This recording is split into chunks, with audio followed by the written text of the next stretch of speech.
Welcome to Elan STEM genius online classes.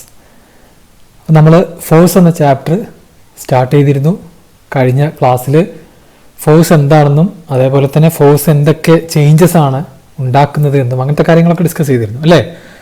അപ്പോൾ എല്ലാവരും കണ്ടു എന്ന് വിശ്വസിക്കുന്നു. ലെക്ചർ എല്ലാവരും കണ്ടു എന്ന് വിശ്വസിക്കില്ലാത്തവർ ആദ്യം ഫസ്റ്റ് പാർട്ട് കാണണം, എന്നിട്ടാണ് സെക്കൻഡ് പാർട്ടിലേക്ക് വരേണ്ടത്. അഗെയിൻ സ്റ്റെം ജീനിയസ് എന്താണെന്ന് പുതിയതായിട്ട് ഇന്ന് വരുന്നവർക്ക് വേണ്ടി ഒന്നുകൂടെ പറയാം. സ്റ്റെം ജീനിയസ് എന്നുള്ളത് 8th, 9th, 10th കുട്ടികൾക്ക് വേണ്ടിയിട്ടുള്ള ഒരു ഫൗണ്ടേഷൻ കോഴ്സാണ്. ഓക്കെ, അതായത് നിങ്ങളുടെ ബോർഡ് എക്സാമിന് നല്ല രീതിയിൽ പ്രിപ്പയർ ചെയ്യുക എന്നുള്ളതിൻ്റെ കൂടെ തന്നെ ഫ്യൂച്ചറിലുള്ള എൻട്രൻസ് എക്സാംസിനും അതേപോലെ 8th, 9th, 10th എഴുതാൻ പോകുന്ന സ്കോളർഷിപ്പ് എക്സാം, കോമ്പറ്റേറ്റീവ് എക്സാംസിനൊക്കെ വേണ്ടിയിട്ട് ഒന്നുകൂടെ ഹയർ ലെവലിൽ നമ്മൾ പ്രിപ്പയർ ചെയ്ത് തുടങ്ങുകയാണ്. ഓക്കെ, അതാണ് സ്റ്റെം ജീനിയസ് എന്ന കോഴ്സിൻ്റെ ഉദ്ദേശം. സയൻസ് ആൻഡ് മാത്സ് സബ്ജക്റ്റുകളിലും അതേപോലെ തന്നെ സ്കോളർഷിപ്പ് എക്സാമിന് വരുന്ന മെൻ്റൽ എബിലിറ്റി പോലുള്ള സബ്ജക്റ്റുകളിലും നമുക്ക് ക്ലാസ്സുകൾ ഉണ്ടാവും. ഓക്കെ, സോ അഗെയിൻ 10th ഞങ്ങൾ ഓൾറെഡി സ്റ്റാർട്ട് ചെയ്തു, ഇപ്പോൾ റൺ ചെയ്തുകൊണ്ടിരിക്കുകയാണ്. 9th, 8th ആണ് ഇപ്പോൾ യൂട്യൂബിൽ നമ്മൾ റൺ ചെയ്യുന്നത്. ഓക്കെ, അപ്പോൾ നിങ്ങളുടെ ഫ്രണ്ട്സിനൊക്കെ താല്പര്യമുള്ളവർക്ക് അറിയിക്കുക. നമ്മൾ ഏറ്റവും നന്നായി പഠിപ്പിക്കാൻ അറിയുന്ന നല്ല എക്സ്പീരിയൻസ്ഡ് ആയിട്ടുള്ള നല്ല കഴിവുള്ള IIT, NIT പോലുള്ള ഇൻസ്റ്റിറ്റ്യൂട്ടിൽ നിന്ന് വരുന്ന ഫാക്കൽറ്റിയാണ് ഇവിടെ ക്ലാസ് എടുക്കുന്നത്. ഞാൻ ഷഫീർ അമ്പാട്ട്, IIT മദ്രാസ് ഗ്രാജുവേറ്റ് ആണ്. ഓക്കെ, അപ്പോൾ നമുക്ക് അധികം സമയം കളയാതെ ഇനി എന്തെങ്കിലും ഡൗട്ട് ഉണ്ടെങ്കിൽ നമുക്കൊരു വാട്സപ്പ് ഗ്രൂപ്പ് ഉണ്ട്. വാട്സപ്പ് ഗ്രൂപ്പിൻ്റെ ലിങ്ക് താഴെ ഡിസ്ക്രിപ്ഷനിൽ കൊടുക്കുന്നതാണ്. അതേപോലെ ഫസ്റ്റ് ലെക്ചറിൻ്റെ ലിങ്കും താഴെ ഡിസ്ക്രിപ്ഷനിൽ ഉണ്ടാവും. കാണാത്തവർ പോയി കാണുക, ഗ്രൂപ്പിൽ ജോയിൻ ചെയ്യാത്തവർ എന്തായാലും ജോയിൻ ചെയ്യുക. ഓക്കെ, മറ്റെന്തെങ്കിലും ഡൗട്ടുകളോ കൺസേൺസോ ഉണ്ടെങ്കിൽ ഗ്രൂപ്പിൽ ചോദിക്കാം, അല്ലെങ്കിൽ ഗ്രൂപ്പിൽ ഒഫീഷ്യൽ നമ്പറിലേക്ക് നിങ്ങൾക്ക് എന്ത് ചെയ്യാം, പ്രൈവറ്റ് ആയിട്ട് മെസ്സേജ് അയക്കാം. ഓക്കെ, നമ്പറും ഈ വീഡിയോയുടെ താഴെ കൊടുക്കുന്നതായിരിക്കും. ഓക്കെ, അപ്പോൾ നമുക്ക് ഫോഴ്സ് ആൻഡ് പ്രഷർ എന്ന ചാപ്റ്റർ CBSEയിലും സ്റ്റേറ്റ് സിലബസിലും രണ്ടുപേർക്കും ഉള്ളതാണ്. അപ്പോൾ നിങ്ങൾ സിലബസ് ഒക്കെ ആലോചിച്ച് കൺഫ്യൂഷൻ ആവേണ്ട ആവശ്യമില്ല. രണ്ടുപേരും എന്തായാലും എല്ലാ കാര്യങ്ങളും പഠിച്ചിരിക്കണം. ഓക്കെ, ആ ചാപ്റ്ററിൻ്റെ പേര്, ഹെഡിങ് ചിലപ്പോൾ വ്യത്യാസം ഉണ്ടാവും, ടൈറ്റിൽ വ്യത്യാസം ഉണ്ടാവാം, ചാപ്റ്ററിൻ്റെ ഓർഡർ വ്യത്യാസം ഉണ്ടാവും, പക്ഷേ കണ്ടന്റ് എല്ലാവരും പഠിച്ചിരിക്കണം. ഓക്കെ, അപ്പോൾ ഫോഴ്സ് എന്ന ചാപ്റ്റർ, അതിൽ തന്നെ പ്രഷർ എന്നൊരു സെക്ഷൻ ഉണ്ട്, അതേപോലെ ഫ്രിക്ഷൻ എന്നൊരു സെക്ഷനുണ്ട്. NCERTയിൽ അത് വേറൊരു ചാപ്റ്റർ ആയിട്ടാണുള്ളത്, പക്ഷേ SCERTയിൽ ഇതെല്ലാം കൂടെ ഒരു ചാപ്റ്ററാണ്. അത്തരം വ്യത്യാസങ്ങളൊക്കെയാണ് സിലബസിൽ കാര്യമായിട്ടുള്ളത്. അപ്പോൾ നമ്മൾ ഈ ഒരു കോഴ്സിലൂടെ ഈ ഒരു ചാപ്റ്ററിൽ നമ്മൾ കവർ ചെയ്യുന്നത് ഫോഴ്സ് കവർ ചെയ്യും, ഫ്രിക്ഷൻ കവർ ചെയ്യും, പ്രഷറും കവർ ചെയ്യും. ഓക്കെ, അപ്പോൾ കഴിഞ്ഞ ക്ലാസ്സിൽ എല്ലാവരും പഠിച്ചതൊക്കെ ഒന്ന് റിക്കോൾ ചെയ്യും. ഫോഴ്സ് എന്താണെന്ന് നമ്മൾ പറഞ്ഞു. ഫോഴ്സ് ഒരു ഒബ്ജക്റ്റിന് എന്തെല്ലാം ചെയ്യാം അല്ലെ, ഫോഴ്സിനെ കൊണ്ട് എന്തൊക്കെ സാധിക്കും. ഒരു ഒബ്ജക്റ്റിനെ, റെസ്റ്റിലിരിക്കുന്ന ഒരു ഒബ്ജക്റ്റിനെ മൂവ് ചെയ്യിക്കാൻ സാധിക്കും. അതേപോലെ മൂവ് ചെയ്തുകൊണ്ടിരിക്കുന്ന ഒബ്ജക്റ്റിൻ്റെ സ്പീഡ് വേണമെന്നുണ്ടെങ്കിൽ നമുക്ക് കൂട്ടാം, അല്ലെങ്കിൽ സ്പീഡ് കുറച്ചിട്ട് അതിനെ നിർത്താം അല്ലെ, സ്റ്റോപ്പിലേക്ക് കൊണ്ടുവരാം, അത് കഴിയും. പിന്നെ നമുക്കറിയാം ഒരു ഒബ്ജക്റ്റിൻ്റെ ഡയറക്ഷൻ നമുക്ക് മാറ്റാൻ പറ്റും. അതായത് ഇങ്ങനെ പോയിക്കൊണ്ടിരുന്ന ഒരു ബോളിനെ വേണമെങ്കിൽ നമുക്ക് ഇവിടെ നിന്ന് ഒരു തട്ട് കൊടുത്തു കഴിഞ്ഞാൽ അത് പിന്നെ അങ്ങോട്ട് പോകും അല്ലേ, ഡയറക്ഷൻ മാറ്റാൻ പറ്റും. അത് മാത്രമാണോ പറ്റുക? പിന്നെ എന്തൊക്കെ ഫോഴ്സിനെ കൊണ്ട് പറ്റും ഒന്ന് ആലോചിച്ച് നോക്കിയേ. ഷേപ്പ് മാറ്റാൻ പറ്റുമോ അല്ലേ? നമ്മൾ പറയാറുണ്ട് ഇടിച്ചതിൻ്റെ ഷേപ്പ് മാറ്റുന്നത്. അവിടെ എന്താ സംഭവിക്കുന്നത്? നമ്മളൊരു ഫോഴ്സ് കൊടുത്തിട്ടാണ് ഇടിച്ച് ഷേപ്പ് മാറ്റുന്നത്. നമ്മൾ വീട്ടിലൊക്കെ ഭക്ഷണം ഉണ്ടാക്കുമ്പം അരിമാവ് കുഴക്കുന്നൊക്കെ എല്ലാവരും കണ്ടിട്ടുണ്ടാവും, ദോശക്കൊക്കെ വേണ്ടിയിട്ട്, അല്ലെങ്കിൽ ചപ്പാത്തി ഉണ്ടാക്കാൻ, പൊറോട്ട ഉണ്ടാക്കാനൊക്കെ വേണ്ടിയിട്ട് നിങ്ങൾ കണ്ടിട്ടുണ്ടാവും. അപ്പോൾ അതൊക്കെ ആദ്യം എടുക്കുന്ന ഷേപ്പിലായിരിക്കില്ല പിന്നെ അവസാനം ഉണ്ടാവുക അല്ലേ. അത് കുഴച്ചിട്ട് അത് ഉണ്ടാക്കി വരുമ്പോൾ അതിൻ്റെ ഷേപ്പൊക്കെ ഫുൾ മാറിയിട്ടുണ്ടാവും. അപ്പോൾ ഇതൊക്കെ നമ്മൾ കൈകൊണ്ട് അപ്ലൈ ചെയ്യുന്ന ഫോഴ്സ് കാരണം ആ ഒരു വസ്തുവിൻ്റെ അല്ലെങ്കിൽ ഒബ്ജക്റ്റിൻ്റെ ഷേപ്പ് വരെ നമുക്ക് എന്ത് ചെയ്യാൻ പറ്റും, മാറ്റാൻ പറ്റും. അങ്ങനെ ഒരുപാട് അപ്ലിക്കേഷൻസ് ഉള്ള ഒരു സംഭവമാണ് ഫോഴ്സ്. ഓക്കെ, അപ്പോൾ ഇത് നമുക്ക് കൂടുതലായിട്ട് നോക്കാം. ഏതൊക്കെ ടൈപ്പ് ഫോഴ്സസ് ഉണ്ട്, എങ്ങനെയാണ് ഈ ഫോഴ്സൊക്കെ ഒന്ന് ആക്ട് ചെയ്യുന്നത് എന്നൊക്കെ നോക്കാം. ഒരു കാര്യം കൂടെ കഴിഞ്ഞ ക്ലാസ്സിൽ നിന്ന് ഞാൻ എടുത്ത് പറയാണ്, ഇന്ററാക്ഷൻ വേണമെന്ന് പറഞ്ഞിരുന്നു അല്ലേ. രണ്ട് ഒബ്ജക്റ്റുകൾ തമ്മിൽ എന്തെങ്കിലും ഒരു ടൈപ്പ് ഓഫ് ഇന്ററാക്ഷൻ ഉണ്ടായാൽ മാത്രമേ എന്തുണ്ടാവുള്ളൂ, ഫോഴ്സ് ആക്ട് ചെയ്യാൻ പറ്റുള്ളൂ. ഓക്കെ, രണ്ട് ടൈപ്പ് ഫോഴ്സുകളാണ് നമ്മൾ ഇന്നിവിടെ നോക്കാൻ പോകുന്നത്. Contact forces and non contact forces. പേര് കേൾക്കുമ്പോൾ തന്നെ എല്ലാവർക്കും മനസ്സിലാവുന്നുണ്ടാവും എന്താണ് സംഭവം എന്നുള്ളത്. ഈ ഫിഗറുകൾ ഓരോന്ന് എക്സാമ്പിൾസ് ആണ്. കിണറ്റിൽ നിന്ന് വെള്ളം കോരുന്ന ഒരു ഫിഗർ ഇവിടെ കാണാം. ഒരാൾ ബാഗൊക്കെ വെച്ചിട്ടുള്ള ഒരു ട്രോളി പുഷ് ചെയ്തുകൊണ്ട് പോകുന്നുണ്ട്. ഒരു തെങ്ങിൽ നിന്നൊരു തേങ്ങ നിലത്തേക്ക് വീഴുന്നുണ്ട്. അതേപോലെ തന്നെ പണ്ടൊക്കെ ഉപയോഗിച്ചിരുന്ന കാളവണ്ടി, അതിൽ ഒരു ലോഡ് വെച്ചിട്ട് വൈക്കോല് കൊണ്ടുപോവുകയാണ് കാളവണ്ടി. പിന്നെ ഒരു കാന്തം, മാഗ്നറ്റ് കൊടുത്തിട്ടുണ്ട്, ഇവിടെ ഒരു നെയിൽ. ഓക്കെ, അപ്പോൾ ഈ മാഗ്നറ്റ് നെയിലിനെ അട്രാക്ട് ചെയ്യുന്ന ഒരു ഫോട്ടോയും നിങ്ങൾക്ക് കാണാം. അപ്പോൾ ഇതിലെല്ലാത്തിലും ഫോഴ്സ് അപ്ലൈ ചെയ്യുന്നുണ്ടോ, അതോ ഫോഴ്സ് അപ്ലൈ ചെയ്യാത്ത ഏതെങ്കിലും സിറ്റുവേഷൻ ഈ അഞ്ചെണ്ണത്തിലുണ്ടോ ഒന്ന് ആലോചിച്ച് നോക്കിയാൽ. വളരെ സിമ്പിളാണ്. ഫോഴ്സ് എല്ലാത്തിലും അപ്ലൈ ചെയ്യുന്നുണ്ടോ അതോ അപ്ലൈ ചെയ്യാത്ത ഏതെങ്കിലും സിറ്റുവേഷൻ ഇതിലുണ്ടോ? അപ്പോൾ നിങ്ങൾ നോക്കിയാൽ അറിയാം, ആദ്യത്തതിൽ വെള്ളം കോരുന്നിടത്ത് എന്തായാലും ഫോഴ്സ് അപ്ലൈ ചെയ്യാം. നമ്മൾ റോപ്പ് എന്ത് ചെയ്യണം? പുൾ ചെയ്യണം. കഴിഞ്ഞ ക്ലാസ്സിൽ പറഞ്ഞതാണ്. അതുപോലെ ട്രോളി ആണെന്നുണ്ടെങ്കിൽ നമ്മൾ പുഷ് ചെയ്യണം. ഈ കോക്കനട്ട് അല്ലെങ്കിൽ തേങ്ങ താഴേക്ക് വീഴാനുള്ള കാരണം എന്താണ്? എല്ലാവരും കേട്ടിട്ടുണ്ടാവും, പണ്ട് ഐസക് ന്യൂട്ടൺ എവിടെയോ ഇരുന്നപ്പോൾ മേലെ നിന്ന് ഒരു ആപ്പിൾ തലയിലേക്ക് വീണു. അങ്ങനെയാണ് ഗ്രാവിറ്റേഷൻ അല്ലെങ്കിൽ ഗുരുത്വാകർഷണം, ഗ്രാവിറ്റി എന്നൊരു സംഭവം ഉണ്ടെന്ന് മനസ്സിലാക്കിയത്. അങ്ങനെയാണെന്നുള്ള കഥയൊക്കെ എല്ലാവരും കേട്ടിട്ടുണ്ടാവും അല്ലേ? അപ്പോൾ ഈ കോക്കനട്ട് താഴേക്ക് വീഴാൻ, തേങ്ങ താഴേക്ക് വീഴാനുള്ള കാരണം എന്താണ്? ഗ്രാവിറ്റിയാണ് അവിടെ അല്ലേ? ഗ്രാവിറ്റേഷണൽ ഫോഴ്സ് ആണ്, എർത്തിൻ്റെ അട്രാക്ഷനാണ്. അപ്പോൾ അവിടെ എന്തൊരു ഫോഴ്സ് ഉണ്ട്. ഇവിടെ നിങ്ങൾ നോക്കുക, ഇവിടെ നമ്മുടെ കാളകൾ കഷ്ടപ്പെട്ട് ഈ ലോഡ് മുന്നോട്ട് കൊണ്ടുപോവുകയാണ്. എങ്ങനെയാണ് ചെയ്യുന്നത്? അവർ ഫോഴ്സ് അപ്ലൈ ചെയ്യുന്നുണ്ട് അല്ലേ? അവരുടെ മസിൽസ്, കാളകളുടെ മസിൽസ് എന്ത് ചെയ്യുന്നു? മസ്കുലാർ ഫോഴ്സ് അപ്ലൈ ചെയ്യുന്നുണ്ട്. നമ്മളൊരു കാര്യം എടുത്തുകൊണ്ട് ലിഫ്റ്റ് ചെയ്തുകൊണ്ട് പോകുകയാണെന്നുണ്ടെങ്കിൽ നമ്മൾ എന്ത് ചെയ്യണം? നമ്മുടെ മസിൽസ് ഉപയോഗിക്കണം അല്ലേ? മസിൽസ് വർക്ക് ചെയ്യണം, അല്ലെങ്കിൽ ഫോഴ്സ് അപ്ലൈ ചെയ്തിട്ടാണ് ഓരോന്നും എടുത്തുകൊണ്ട് പോകുന്നത്, ഓരോന്നും ചെയ്യുന്നത്. പിന്നെ ലാസ്റ്റത്തെ എക്സാമ്പിൾ മാഗ്നറ്റിൻ്റെ എക്സാമ്പിളിലോ, മാഗ്നറ്റിന് ചുറ്റും മാഗ്നറ്റിന് ഒന്നെങ്കിൽ അട്രാക്ട് ചെയ്യാനുള്ളൊരു കഴിവുണ്ട്, അല്ലെങ്കിൽ റിപ്പൽ ചെയ്യാനുള്ളൊരു കഴിവുണ്ട് അല്ലേ? ഒന്നെങ്കിൽ അട്രാക്ട് ചെയ്യാം, അല്ലെങ്കിൽ റിപ്പൽ ചെയ്യാനുള്ള കഴിവുണ്ട് അല്ലേ? അപ്പോൾ അതിനെ വിളിക്കുന്ന പേരാണ് മാഗ്നറ്റിക് ഫോഴ്സ്. അപ്പോൾ അത് ഉപയോഗിച്ചിട്ട് അത് ചിലപ്പം ചില ഒബ്ജക്ട്സിനെ അത് അട്രാക്ട് ചെയ്യും, ചിലതിനെ അത് റിപ്പൽ ചെയ്യും. അപ്പോൾ ഇവിടെയൊക്കെ ഫോഴ്സ് അപ്ലൈ ചെയ്യുന്നുണ്ട്, ഇവിടെയൊക്കെ ഒരു ടൈപ്പ് ഓഫ് ഇൻ്ററാക്ഷൻ നടക്കുന്നുണ്ട് ഈ രണ്ട് ഒബ്ജക്റ്റുകൾ തമ്മിൽ. അതുകൊണ്ടാണ് ഈ ഫോഴ്സ് അപ്ലൈ ചെയ്യാൻ പറ്റുന്നത്. പക്ഷേ ഒരു വ്യത്യാസമുണ്ട് അല്ലേ? എന്തോ ഒരു വ്യത്യാസമുണ്ട് ഈ 5 കേസിൽ. ഈ 3 1, 2, 3 ആ 3 നിങ്ങൾ നോക്കിക്കഴിഞ്ഞാൽ മനസ്സിലാകും, അതിലൊക്കെ എന്തുണ്ട്? കോണ്ടാക്റ്റ് ഉണ്ട്. ഡയറക്റ്റ് ആയിട്ട് എന്തുണ്ട്? കോണ്ടാക്റ്റ് ഉണ്ട് അല്ലേ? ഇപ്പോൾ ഇവിടെ നോക്കിക്കഴിഞ്ഞാൽ നമുക്കറിയാം, നമ്മൾ റോപ്പ് കൈകൊണ്ട് പിടിച്ച് വലിക്കുകയാണ്, ഇവിടെ കൈകൊണ്ട് പുഷ് ചെയ്യാണ്. ഇവിടെയാണെന്നുണ്ടെങ്കിലും ഈ കാലുകൾ അവരുടെ കാലുകൊണ്ടാണ് ഈ സംഭവം, കാലുകളും അതേപോലെ മസിൽസൊക്കെ ഉപയോഗിച്ചിട്ടാണ് മൂവ് ചെയ്യിക്കുന്നത്. ഓക്കെ, പക്ഷേ ഇവിടെ ഈ കേസിലും ഈ 2 കേസിൽ എന്താ സംഭവിക്കുന്നത്? ഈ 2 കേസിൽ ആരൊക്കെ തമ്മിലാണ് ഈ ഇൻ്ററാക്ഷൻ നടക്കുന്നത്, അല്ലെങ്കിൽ ആരെയാണ് പുൾ ചെയ്യുന്നത്? അങ്ങനെയാണ് നമ്മൾ ചിന്തിക്കേണ്ടത്. ആരുടെ മേലെയാണ് ഫോഴ്സ് അപ്ലൈ ചെയ്തത്? ഇവിടെ നിങ്ങൾക്കറിയാം, എർത്ത് ഈ കോക്കനട്ടിൻ്റെ മേലെ എന്തുണ്ട്? ഗ്രാവിറ്റേഷണൽ ഫോഴ്സ് അപ്ലൈ ചെയ്യുന്നുണ്ട് അല്ലേ? അത് അതിനെ അട്രാക്ട് ചെയ്യുന്നുണ്ട് ഗ്രാവിറ്റേഷണൽ ഫോഴ്സ് വെച്ചിട്ട്. പക്ഷെ അത് തമ്മിൽ കോണ്ടാക്ട് ഉണ്ടായിരുന്നോ? ഇല്ലല്ലോ. കോക്കനട്ട് മേലെയാണ്, അവിടുന്ന് ഊരി പോകുന്ന സമയത്ത് എർത്തുമായിട്ടൊരു കോണ്ടാക്റ്റ് ഇല്ല. അപ്പം still earth is able to attract the coconut, or earth is able to exert a force on the coconut. Okay, similarly മാഗ്നറ്റിൻ്റെ കേസ് എടുത്തു കഴിഞ്ഞാൽ ഈ മാഗ്നറ്റും നെയിലും തമ്മിൽ എന്തില്ല? യാതൊരു കോണ്ടാക്റ്റ് ഇല്ല, അവർ തമ്മിൽ കോണ്ടാക്റ്റ് ഇല്ല. പക്ഷേ still magnet is able to attract the nail. Okay, അപ്പോൾ ചില ഫോഴ്സുകളിൽ കോണ്ടാക്റ്റ് വേണം, എങ്കിൽ മാത്രമേ ഫോഴ്സ് അപ്ലൈ ചെയ്യാൻ പറ്റുള്ളൂ. ചിലതിൽ കോണ്ടാക്റ്റിൻ്റെ ആവശ്യമില്ല. അപ്പോൾ അതിനെ ബേസ് ചെയ്തുകൊണ്ട് നമ്മൾ 2 ടൈപ്പായിട്ട് ഡിവൈഡ് ചെയ്തിട്ടുണ്ട്: contact forces and non contact forces. Okay, clear ആയോ എല്ലാവർക്കും? വളരെ സിമ്പിളാണ്. നമ്മൾ ചുറ്റും കാണുന്ന കാര്യങ്ങളൊക്കെ തന്നെയാണ്, പുതിയതായിട്ട് അല്ലെങ്കിൽ കോംപ്ലിക്കേറ്റഡ് ആയിട്ട് ഒന്നുമില്ല. ഓക്കെ, ഇനി ഈ പറഞ്ഞതൊക്കെ കൂടി നമ്മളൊന്ന് എഴുതി നോക്കാം. ഇപ്പോൾ ഈ പറഞ്ഞ കാര്യങ്ങളൊക്കെ ഒന്ന് എഴുതിയിട്ട് നോക്കാം, എന്നിട്ട് എല്ലാവർക്കും മനസ്സിലായോ എന്ന് ചെക്ക് ചെയ്യാം. Man and other living creatures, മനുഷ്യനും അതേപോലെ മറ്റ് ആനിമൽസും ഒക്കെ use muscular force to do work. നമ്മളൊക്കെ എന്ത് വർക്ക് ചെയ്യാനാണെന്നുണ്ടെങ്കിലും ഇപ്പോൾ ഈ പെന്നുകൊണ്ട് ഞാൻ എഴുതുന്നത് തന്നെ എൻ്റെ മസിൽസ് യൂസ് ചെയ്തിട്ടാണ് അല്ലേ? അപ്പോൾ നമ്മൾ എന്ത് വർക്ക് ചെയ്യുകയാണെന്നുണ്ടെങ്കിൽ നമ്മൾ എന്ത് ചെയ്യണം? നമ്മുടെ ഓരോ ഭാഗത്തെ മസിൽസ് യൂസ് ചെയ്തിട്ടാണ് നമ്മൾ വർക്ക് ചെയ്യാൻ പറ്റുക. ഓക്കെ, അതേപോലെ തന്നെ a magnet has the property of attraction and repulsion. ഞാൻ നേരത്തെ പറഞ്ഞു കഴിഞ്ഞു, this force applied by a magnet is the magnetic force. അപ്പോൾ ഈ ഫോഴ്സിൻ്റെ പേരാണ് മാഗ്നറ്റിക് ഫോഴ്സ്. അപ്പോൾ നമ്മളിവിടെ ഡിസ്കസ് ചെയ്യുന്നത് എന്താണ്? ടൈപ്സ് ഓഫ് ഫോഴ്സസ് ആണ്. ഓക്കെ, കുറച്ച് എക്സാമ്പിൾസ് ആണ്. Types of forces. ഓക്കെ, അപ്പോൾ 2 പറഞ്ഞു കഴിഞ്ഞു മാഗ്നറ്റിക് ഫോഴ്സ്. ഇനി നിങ്ങളെല്ലാവരും പണ്ട് കഴിഞ്ഞ വർഷമൊക്കെ സ്കൂളിൽ ചെയ്തിട്ടുണ്ടാവും, എ പ്ലാസ്റ്റിക് പെൻ. ഒരു പ്ലാസ്റ്റിക് പെൻ എടുത്ത് നമ്മൾ എന്ത് ചെയ്യുന്നു? ഹെയറിൽ ഒരുപാട് റബ്ബ് ചെയ്യുന്നു.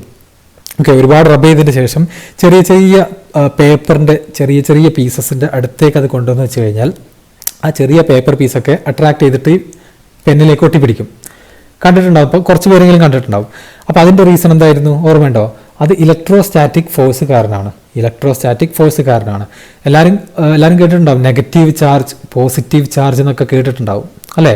അപ്പോൾ നെഗറ്റീവ് ചാർജും അടുത്ത് കൊണ്ടുവന്ന് കഴിഞ്ഞാൽ അവർ റിപ്പൽ ചെയ്യും.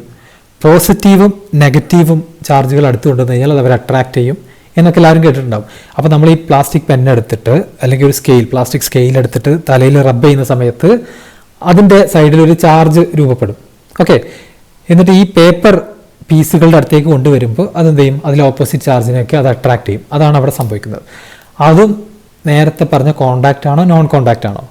അല്ലേ, ഏതായിരിക്കും അത്? ഒരു കോണ്ടാക്റ്റും ഇല്ല, സ്കെയിൽ അടുത്ത് കൊണ്ടുവന്ന് വെച്ചതേ ഉള്ളൂ, കോണ്ടാക്റ്റും ചെയ്തിട്ടില്ല, അപ്പോഴത്തേക്ക് അത് ഇങ്ങോട്ട് കയറി അട്രാക്ട് ചെയ്തു. സോ അതൊരു നോൺ കോണ്ടാക്ട് ഫോഴ്സിന് എക്സാമ്പിളാണ്. ഏത്? Electrostatic force. Objects in the universe have an attractive force between them. This attractive force is the gravitational force. അത് നിങ്ങൾക്ക് എല്ലാവർക്കും അറിയാവുന്നല്ലേ, ഗുരുത്വാകർഷണം അല്ലെങ്കിൽ ഗ്രാവിറ്റി എന്നൊക്കെ പറയുന്നത്. അതിനും എന്ത് വേണ്ട? കോണ്ടാക്ട് വേണ്ട. അപ്പോൾ ഇതൊക്കെ കുറച്ച് കോമൺ ഫോഴ്സുകൾക്ക് എക്സാമ്പിളാണ്.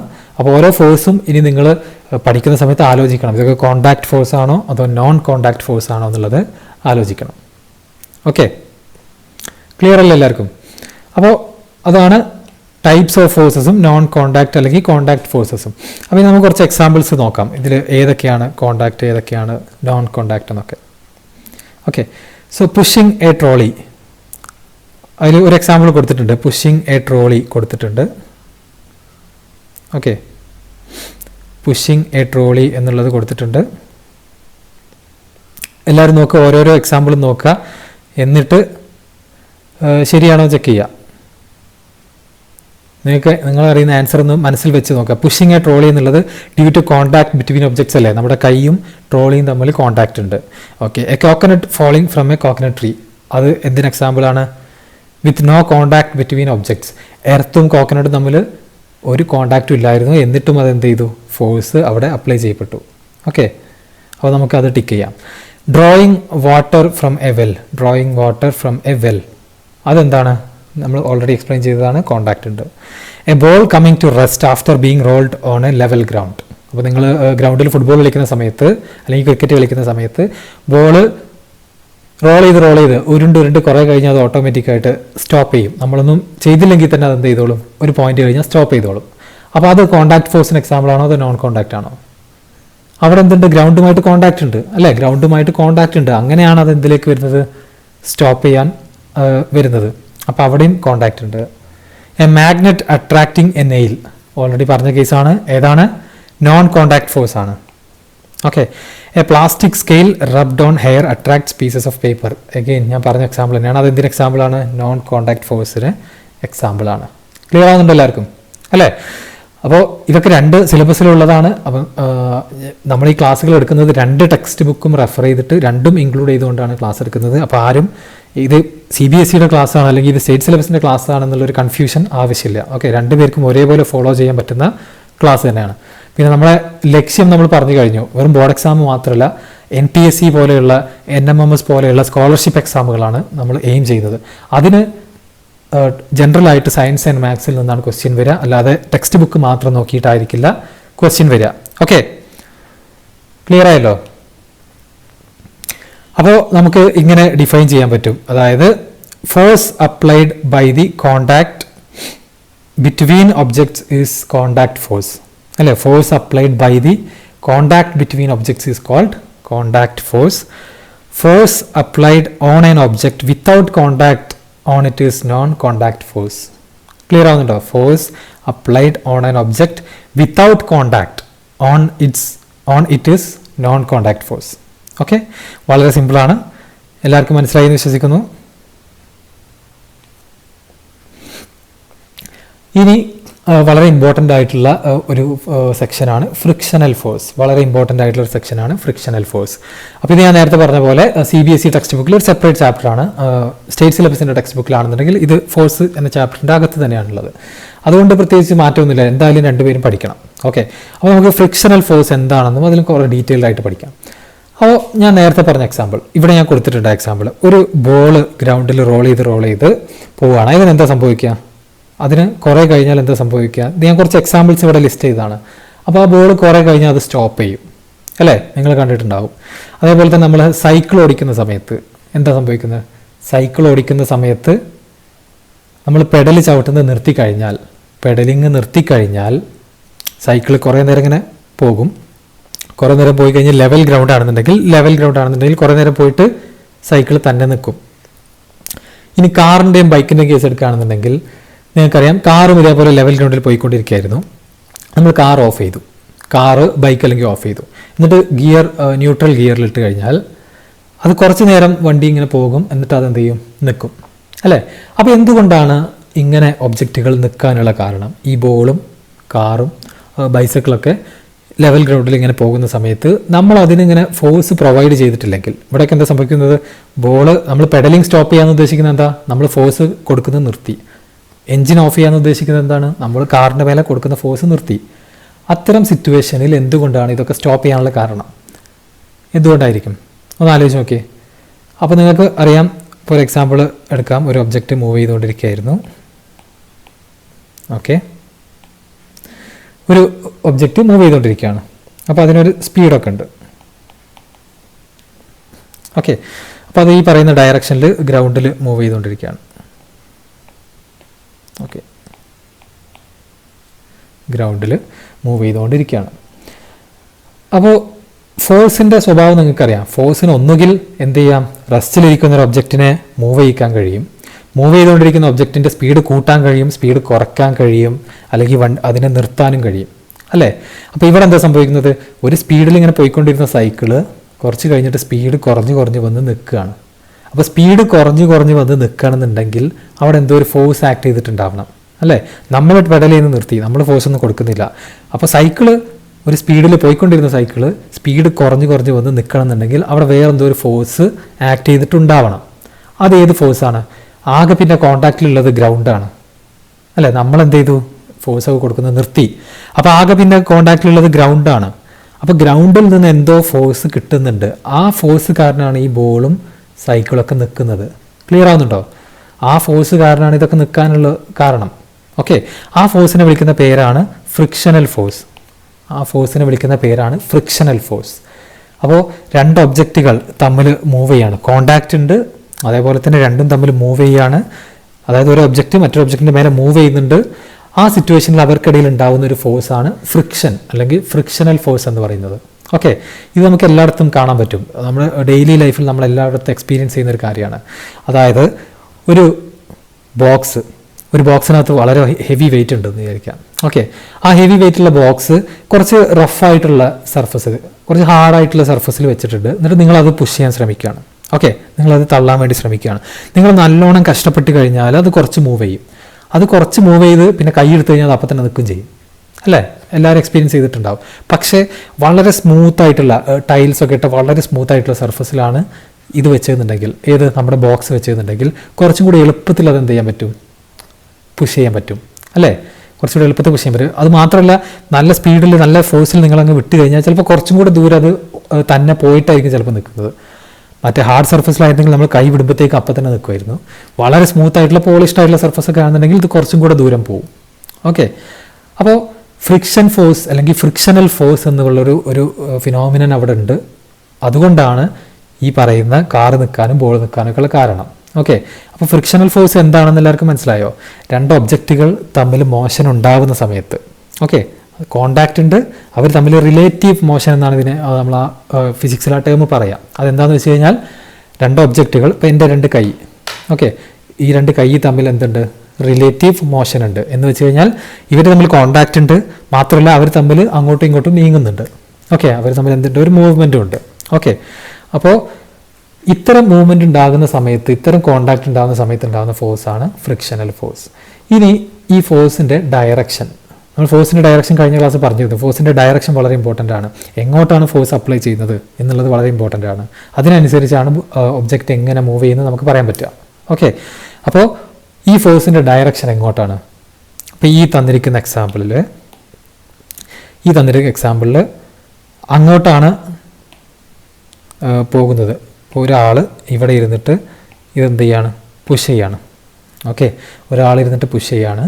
അപ്പോൾ ഗ്രൗണ്ടുമായിട്ട് കോണ്ടാക്റ്റ് ഉണ്ട്, ഗ്രൗണ്ടുമായിട്ട് മോഷൻ ഉണ്ട്, റിലേറ്റീവ് മോഷൻ ഉണ്ട്. അപ്പോൾ ഫ്രിക്ഷൻ ആക്ട് ചെയ്യും. ഫ്രിക്ഷൻ എന്ന ഫോഴ്സ് ഈ ഒബ്ജക്റ്റിൻ്റെ മേലെ ആക്ട് ചെയ്യും. ഓക്കെ, അതിൻ്റെ ഡയറക്ഷൻ എങ്ങോട്ടാണെന്നാണ് നിങ്ങളുള്ള ക്വസ്റ്റ്യൻ. എങ്ങോട്ടായിരിക്കും? നിങ്ങൾക്ക് രണ്ട് ഓപ്ഷൻസ് തരാം. ഓക്കെ, ഓപ്ഷൻ എ എന്നുള്ളത് ടുവേർഡ്സ് റൈറ്റ് ആണ്, ഓപ്ഷൻ ബി എന്നുള്ളത് ടുവേർഡ്സ് ലെഫ്റ്റ് ആണ്. നിങ്ങൾ ചൂസ് ചെയ്യുക ഏത് ഓപ്ഷനാണ് കറക്റ്റ് എന്ന്. എ ഓർ ബി, ഏത് ഡയറക്ഷനിലേക്കായിരിക്കും ഫ്രിക്ഷൻ ആക്ട് ചെയ്യുന്നത്? എ ഓർ ബി, ഏത് ഡയറക്ഷനിലേക്കായിരിക്കും ഫ്രിക്ഷൻ ആക്ട് ചെയ്യുന്നത്? വളരെ സിമ്പിളാണ്. ഇപ്പം നമ്മൾ പറഞ്ഞ എക്സാമ്പിൾസ് ഒക്കെ ഒന്ന് ആലോചിച്ചാൽ എല്ലാവർക്കും ആൻസർ ചെയ്യാവുന്നതേ ഉള്ളൂ. കിട്ടിയില്ല എല്ലാവർക്കും? ഏതാണ് കറക്റ്റ് ആൻസർ? ബി ആണ്. കാരണം ഫ്രിക്ഷൻ ചെയ്യുന്ന പണി എന്താ? ഒരു ഡയറക്ഷനിലേക്ക് പോകുന്ന ബോളിനെ അല്ലെങ്കിൽ ഒബ്ജക്റ്റിനെ, കാറിനെയൊക്കെ നിർത്താനാണ് നോക്കുന്നത്, അല്ലെങ്കിൽ അതിൻ്റെ സ്പീഡ് കുറയ്ക്കാനാണ് നോക്കുന്നത്.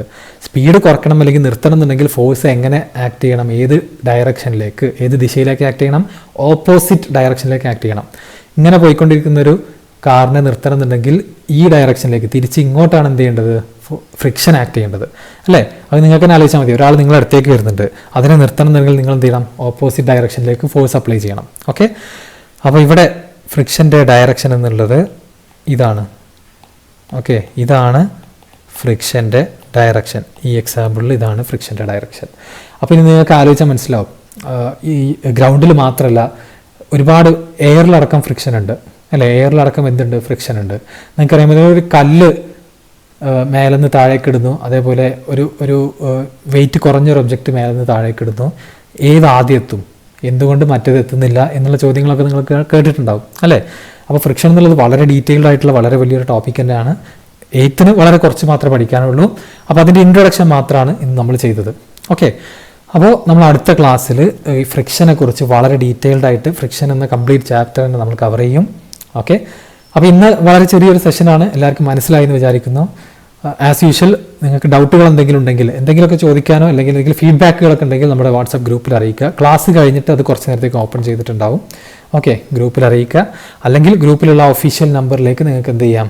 കോൺടാക്ട് ചെയ്യാം. കുഴപ്പമൊന്നുമില്ല. 8th 9th ക്ലാസ്സുകളാണ് നടന്നുകൊണ്ടിരിക്കുന്നത്. നിങ്ങളുടെ എല്ലാ ഫ്രണ്ട്സിനെയും റിലേറ്റീവ്സിനൊക്കെ ഉണ്ടെങ്കിൽ അവരോടൊക്കെ ജോയിൻ ചെയ്യാൻ പറയാം. 10th ഓൺലൈൻ ക്ലാസ് ജോയിൻ ചെയ്യാൻ താല്പര്യമുള്ളവർക്ക് നമ്മളെ കോൺടാക്ട് ചെയ്യാൻ പറയാം. അത് ഓൾറെഡി സ്റ്റാർട്ട് ചെയ്ത് കഴിഞ്ഞു.